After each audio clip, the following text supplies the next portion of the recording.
Welcome back to Yes to Tesla. Today we're going to be talking about the Robocab, the Cybercab, the entire industry. Hold on 2 seconds. We've got to just make sure this is going to grab with this construction area. See if it takes it well. Okay, do you recognize the cones? Yeah. Recognize the cones. It's going around. Okay, cool. Not sure why we're taking a left here, but hey, I'm in for the ride. Doesn't matter. Just take me where I need to go, right? And that's the experience of the Robocab. The Robocab is that experience of a Model Y being able to drive itself with no driver in the front seat. Now, obviously, it's still semi-supervised because there will still be a person in the front seat, on the right, in the passenger front seat, to make sure that if anything happens, boom, they're gonna get it. But as it rolls out across the nation and we're able to get things approved, we won't actually have these interactions happen. We'll be able to just have it do what it needs to do, which is take us around town. As a Robotaxi, once it rolls out across the nation, you're not gonna have anybody in the passenger seat. It'll literally just be you and the car, right? And that's the scenario. My whole thing with this is, I used to do Uber and Lyft, so I can tell you all the scenarios that this thing may or may not be able to handle, okay? So I watched a YouTuber show what it's like to be in a Robocab, and he acted like he was asleep. And after 2 minutes, customer support came onto the intercom ultimately and said, "Hey, is everything all right? We noticed you haven't exited. Are you okay?" "Yes, I'm sorry, I fell asleep." Boom. Now, obviously, they do have a camera in here to see if you really fell asleep or not. So they knew for facts that he didn't fall asleep. But as a Uber, I've driven up to a party and had somebody, actually 2 friends, whip out their best friend, holding him up like Weekend at Bernie's, walking him over there to the car and just throwing her in the back seat. And she's like all live. She's like, "Hey, what's up?" You know, and just, "All right, man, have a good night."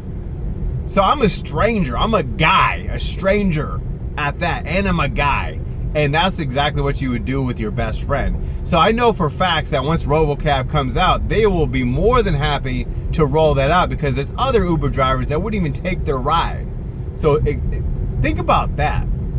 So if you have something of that nature happening with a regular Uber, Robocab is going to be worse. They're going to be throwing a couple friends in there. Yeah, they'll put their seatbelt on so the ride can start, but then person's fell asleep. It's completely sleeping. Now, when a person that's really jaded at that time of night falls asleep in their car, they don't just fall asleep, they pass out. So if you're not the one like, "Hey, excuse me, hey ma'am, could you get up? Come on." If you're not yelling at them like that and you can't get as loud as that, they're not gonna wake up. I've literally sat there for almost 5 minutes yelling at somebody because I didn't want to physically touch them. I was like, boom, and then she finally wakes up, activates, looks around, doesn't know where the hell she's at. She's like, "Where are we at?" I'm like, "Well, we're here at your place." "Oh, okay, yeah, I know where I live." "Okay, cool." And then she gets out of the car and she realizes, "All right, cool, I'm home." Now imagine that with a Robocab. Imagine that with, oh, you can let your car go out and drive off into the wind, and by the time you wake up for work, it will have made you money, and in a perfect scenario, come back to your house and be at your house ready to go for you to go home, go to work your own. And you can have a fleet of these. You could be, you know, have a fleet. The idea when spoken out loud sounds perfect in a perfect scenario, yes. But in reality, there's a lot that can happen. It won't roll through gates as of right now. So will it roll through a gate one day? Will it pull up to a dial pad for someone to put in the gate code? Will it be able to go through drive-thrus just fine? And understand the process of stopping at the first window, placing your order, stopping at the next window, give them your money, stopping at the next window. That's how McDonald's does it. They give you your food. Do they understand pulling up the passenger close enough to the actual window for them to be able to hand over their card, grab the order? Are they able to do these things? Those are minor compared to someone just threw up in your back seat, and let's say they were leaning this way and just so happened to be behind this seat, where this seat is blocked by that camera. The camera can't see that, and it throws up right there. Just lets it go. Are they going to be able to charge some magical fee for this person? You know, and the good thing is you'll be able to guarantee money because they always have a certain amount, especially when they need deposits and stuff. So they'll do a temporary charge on your card, and they'll overdraft your bank account 100% if they need to, because they'll get their money. Or you'll get kicked off the platform, but you still got Uber and Lyft and Waymo and all these other places to go. So if you mess up Cybercab, who cares, right? You're all good. This person has to deal with going and having a $250 fee, and your car's still smelling like crap because let's say it came home at 3 in the morning and throw up is in the back seat and it's been chilling since 3 a.m. till the time you woke up at like 6 or 7. That's gonna stink for a really long time. So is Cybercab/Robocab ready for the main market? Is it actually ready? In my opinion, as of right now, obviously no, because they're not everywhere. But is it ready within the next 10 years with scenarios like that to where someone could be completely passed out in the back? And what do you do? What do you do? Honk the horns, play the music extremely loud? What do you do? I think that would be a good idea. An update away. Here you go, Elon. Play the music extremely loud, and not just like a good song. Play the most annoying sound you can at high volume, like it's an alarm clock, and most likely you'll get whoever's back there awake. Let's say someone starts having a straight up panic attack or something where they need help. Is it gonna call 911 for them?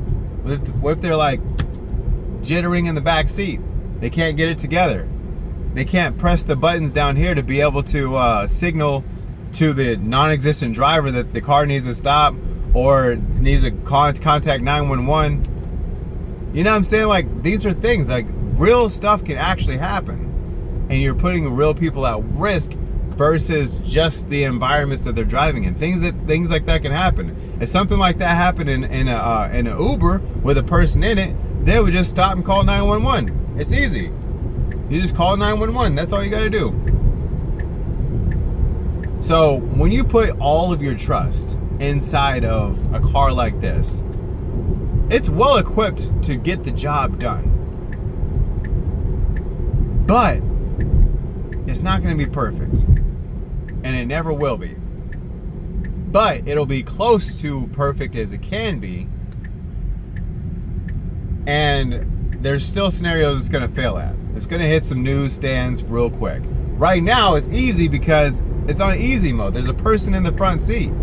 Waymo, they're like, well, what about Waymo? Waymo doesn't have these issues? Well, Waymo is run by Google, okay? I'm just letting you know that right now. They have enough money to stay off the main market. They're ready. So Google runs the entire world if you haven't noticed. They run your search results, they run your data, they run everything. Literally. They literally run everything. Run the media you watch, which is YouTube. They run literally everything you have, period. So if they run everything, they run the entire world, okay? So if Google, unless they really mess up, it's not gonna matter. But Tesla is attached to Elon, and they want to put Elon on a stake. They want to cook him. They want to be able to put him out there. If something minor happens, it's gonna be big. We're gonna make sure everybody knows about it. If something small happens with Google, no, you'll never hear about it. Two Waymos just ran into each other, you're not gonna hear about it. Now, if Waymo just completely killed a person, maybe you might hear about that. Hits a person, you're not gonna hear about it. You're gonna have to go find them. Sure, it's a Googleable. You could find right now if a Waymo's actually hit a person 100%, and they probably have. But You're not going to hear about it because Google runs the entire world.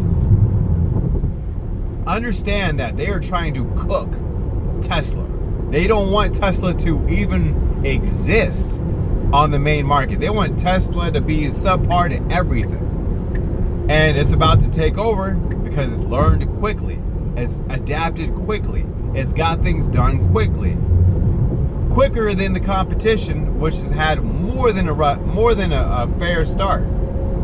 So answer me this, Tesla. What are you guys going to do, especially without using LiDAR, only using cameras, and all the environments you're going to be in, around all the people you're going to be at, and everything that's going to happen over the next 10 years as you guys spread across the nation? Once you overcome everything, what are you guys going to do? Whoa, yeah, cool. See, that's another thing. So that's another thing right there. So there was a tire in the middle of the road, not a full-blown tire, just a tire tread that you definitely don't want to just run over and have that smack against your paint job or attach to your rubber of your wheel and start ripping your own rubber off. You don't want things like that to happen. It was switching lanes from this left lane to the middle lane where we've been chilling out this whole time, just passing cars every now and then. We switched lanes, and during the switch, had I not taken over, it would have ran that over. What about things like that, Tesla? Now, should your car slam on brakes? Hell no. It should definitely not slam on brakes. But it should do a maneuverability safely to get around that. I've seen a whole couch in the middle of the road before. So had that been a couch, would we have continued to get into that lane with the couch in it? Or would it be able to see that and avoid that? It needs better detection of things around it, especially below the camera's view. You see what I'm saying? So there's a lot of things you got to understand.